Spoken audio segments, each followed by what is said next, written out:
In this video, I'm going to show you how you can update FaceApp to the latest version. So if you want to get the latest features that comes with FaceApp, then you need to go ahead and update this app to the latest version. By updating your app, you'll also be able to fix any issues that might be related to this app.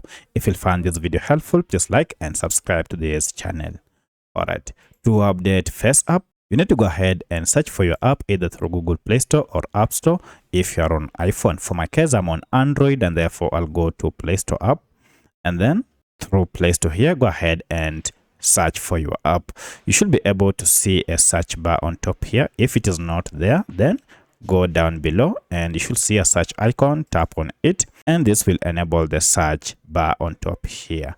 However, you'll need first to log into your Play Store account using your Gmail account. Once you are here, now go ahead and tap on the search bar and then just search FaceApp as one word, and then here you can see we have our FaceApp.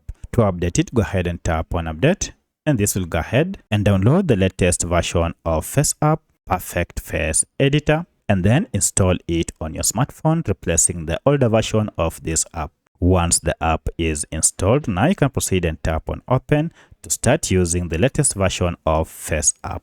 So that's how you can get the latest version of FaceApp by updating it. If you have any other question, kindly let me know in the comment section. Otherwise, thanks for watching, and let's meet in the next video.